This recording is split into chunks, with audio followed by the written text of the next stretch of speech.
નમસ્કાર વિદ્યાર્થી મિત્રો, સ્વાગત છે તમારું એકવાર ફરીથી સ્ટડી વિથ જનમસુરમાં. તો વિદ્યાર્થી મિત્રો, આપણે છેલ્લા વિડીયોમાં પ્રશ્ન 1, 2 અને 3 જોયો. હવે આપણે આ વિડીયોમાં પ્રશ્ન નંબર 4 અને 5 જોવાનું છે. તો વિદ્યાર્થીઓ, તો અહીંયા આપણી જોડે પ્રશ્ન 4ની રકમ છે કે જો ગુસા 306 અને 557 9 હોય તો લસા 306 અને 557 શોધો. તો અહીંયા આપણે જે આગળ સૂત્ર લખ્યું હતું તેનો ઉપયોગ કરીને સમ કરવાનો થશે. તો શું હતું આપણું સૂત્ર? તો ગુસા 306 અને 657 ગુણ્યા લસા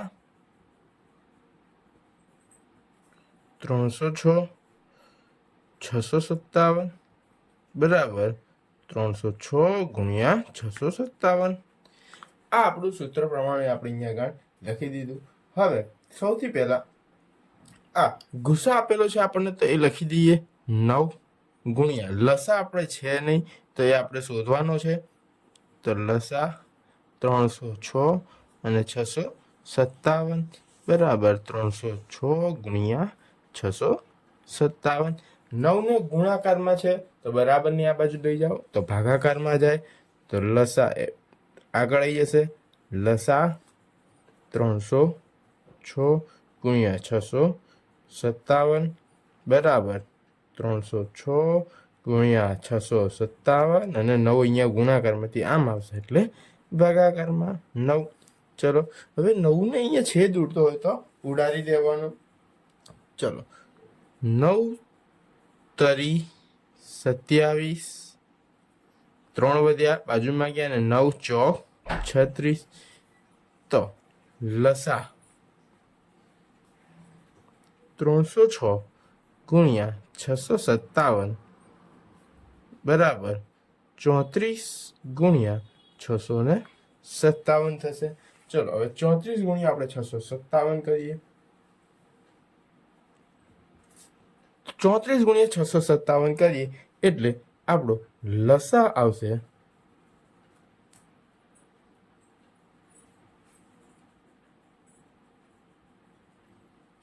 22,338. તો વિદ્યાર્થી મિત્રો, આ આપણો હતો દાખલા નંબર 4. તો વિદ્યાર્થી મિત્રો, આપણો અહીંયા 5મો પ્રશ્ન એ છે કે કોઈ પણ પ્રાકૃતિક સંખ્યા n માટે 6 ની n ઘાતનો અંતિમ અંક શૂન્ય થાય કે નહીં તે આપણે અહીંયા આગળ ચકાસવાનું છે. બરાબર, તો અહીંયા આગળ સૌથી પહેલા આપણને કોઈ n એક પ્રાકૃતિક સંખ્યા કીધી છે. બરાબર, હવે તો અને પાછળ શું કીધું છે કે એનો અંતિમ અંક શૂન્ય હોય. તો અંતિમ અંક શૂન્ય હોય તો જેમ કે 10, 20, 30, 40, 50 તમે એના અવયવ પાડી જુઓ. તો તેના અવયવ પાડશો તો હંમેશા તેના અવયવમાં 2 ગુણ્યા 5 આ 2 અને 5 બંને અવયવ તો હશે ને હશે. બરાબર, તો પહેલાં આપણે આ 6ના અવયવ પાડીને જોઈએ કે 6ના અવયવ શું થશે? તો 2 ગુણ્યા 3. તો અહીંયા આગળ 6ના અવયવમાં 2 અને 5 બંનેનો સમાવેશ થતો નથી. જો બંનેનો સમાવેશ ના થાય તો વિદ્યાર્થીઓ આ જે સંખ્યા છે તેનો અંતિમ અંક શૂન્ય થઈ શકશે નહીં. તમે એમ કહો કે સર કદાચ એનની આપણે 6ની n ઘાત કીધી છે, પણ તમે એક વસ્તુ વિચારી લો કે અહીંયા આગળ નથી આવતો તો એની ઘાત કરશો તો પણ પોસિબલ છે નહીં. માટે હવે અહીંયા આપણે આખો જવાબ લખવાનો છે. તો લખીશું આપણે કે કોઈ પણ સંખ્યાનો અંતિમ અંક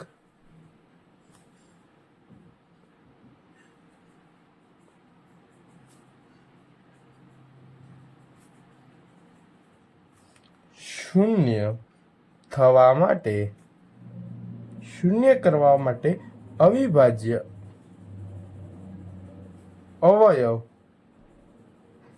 2 અને 5 આવવા જોઈએ. એટલે કે 2 અને 5 હોવા જરૂરી છે. બરાબર, હવે લખીશું અહીંયા આગળ કે 6ના અવિભાજ્ય અવયવ 2 ગુણ્યા 3 છે માટે 6 ની n ઘાતના અવિભાજ્ય અવયવમાં 2 ગુણ્યા 3 ની n ઘાત જેટલા થાય. તેથી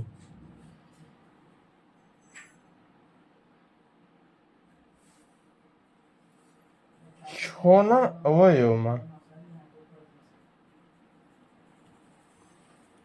2 અને 5નો બંનેનો સમાવેશ એક સાથે થતો નથી, માટે તેનો છેલ્લો અંક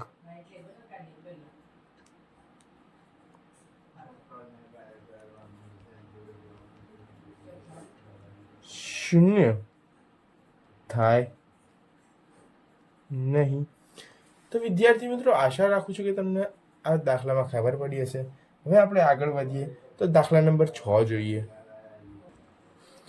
તો વિદ્યાર્થીઓ, આપણી જોડે પ્રશ્ન 6 છે કે સમજાવો કે 7 ગુણ્યા 11 ગુણ્યા 13 વત્તા 13 અને 7 ગુણ્યા 6 ગુણ્યા 5 ગુણ્યા 4 ગુણ્યા 3 ગુણ્યા 2 ગુણ્યા 1 વત્તા 5 એ શા માટે વિભાજ્ય સંખ્યા છે? તો વિદ્યાર્થીઓ, એક નિયમ છે અવિભાજ્ય સંખ્યાઓનો કે અવિભાજ્ય સંખ્યાઓનો ગુણાકાર કરતા મળતી સંખ્યા એ પોતે વિભાજ્ય હોય. તો ચલો અહીંયા આપણે એને સાબિત કરવા. અહીંયા 2 દાખલા અલગ અલગ છે આપણી જોડે. તો પહેલા આપણે આ પહેલો કરીએ. તો 7 ગુણ્યા 11 ગુણ્યા 13 વત્તા 13 આ રીતે આપણી જોડે છે. હવે અહીંયા આપણે 2 ગ્રુપ કરી દેવાના. કયા કયા? તો કાઉન્સની પ્લસની આગળ વાળો અને પ્લસની પાછળ વાળું. તો જે પ્લસની આગળ વાળું છે એમાં અને પ્લસની પાછળ બંનેમાં કોમન શું છે? તો 13 કોમન છે, તો 13 કોમન કાઢી લીધા. કાઉન્સની અંદર શું વધ્યું? 7 ગુણ્યા 11, આ તો 13 બહાર નીકળી ગયા, વત્તા આ 1, 13 તો બહાર નીકળી ગયા એટલે કઈ ના વધ્યું? 1. ચલો હવે આ 13 એમ જ રહેવા દઈશું આપણે. 11 સિત્તા 77 વત્તા 1, 13 કાઉન્સમાં 77 ને 1 78. ચલો હવે 78 ને આપણે અહીંયા આગળ અવયવ પાડીએ. તો 78 ને આપણે સૌથી પહેલા 2 વડે ભાગીએ. તો 2 તરી 6 અને 2 9 18. ચલો 3 એકા 3 અને 3 તરી 9, 13 એકા 13. અહીંયા 13 હતા આપણા. ચલો 13 ગુણ્યા અહીંયા આપણે અવયવ શું આવ્યા? તો 2 ગુણ્યા 3 ગુણ્યા 13. તો અહીંયા 13 હવે 2 વખત થઈ ગયા. તો 2 ગુણ્યા 3 ગુણ્યા 13 ની 2. તો જુઓ વિદ્યાર્થીઓ, 2 પણ અવિભાજ્ય, 3 પણ અવિભાજ્ય અને 13 પણ અવિભાજ્ય. એટલે દરેક અવિભાજ્યોનો ગુણાકાર કરીએ એટલે આપણને વિભાજ્ય સંખ્યા મળશે. હવે આપણે દાખલા નંબર 2 પણ કરીએ એનો. જુઓ 7 ગુણ્યા 6 ગુણ્યા 5 ગુણ્યા 4 ગુણ્યા 3 ગુણ્યા 2 ગુણ્યા 1 વત્તા 5. ચલો પ્લસની આગળવાળું એક ગ્રુપ ને પાછળવાળું એક ગ્રુપ. તો આ લોકોનો ગુણાકાર કરીએ. કોમન કાઢી સૌથી પહેલા. તો કોમન નીકળશે 5. કાઉન્સની અંદર 7 ગુણ્યા 6 ગુણ્યા 5, 5 નહીં આવે એટલે 4 ગુણ્યા 3 ગુણ્યા 2 ગુણ્યા 1. તો જુઓ વિદ્યાર્થીઓ, અહીંયા આગળ 1 પછી પ્લસ 5 તો બહાર નીકળી ગયો એટલે કઈ ના વધ્યું તો 1. હવે આ 5 એમના એમ અને કાઉન્સની અંદર શું વધશે? તો કાઉન્સની અંદર વધશે, હવે આપણા જે વધ્યું એનો ગુણાકાર કરી દઈએ તો 6 સિત્તા 42 ગુણ્યા 4 ગુણ્યા 3 ગુણ્યા 2 ગુણ્યા 1. ચલો ગુણાકાર કરી દો ફટાફટ. તો ગુણાકાર કરીશું તો જવાબ આવશે આપણો 1008 વત્તા 1. હવે 5 ગુણ્યા 1008 વત્તા 1 એટલે કે 1009. આ બંને 1009 પણ અવિભાજ્ય પોતે સંખ્યા છે અને 5 પણ પોતે અવિભાજ્ય સંખ્યા છે. તો અહીંયા આપણો પ્રશ્ન નંબર 6 પણ પૂર્ણ થયો. તો આઈ હોપ વિદ્યાર્થી મિત્રો તમને સમજણ પડી હશે. જો તમને સમજણ પડી હોય તો વિડીયોને લાઈક કરો, તમારા અન્ય વિદ્યાર્થી મિત્રો સાથે શેર કરો અને ચેનલને સબસ્ક્રાઈબ કરશો.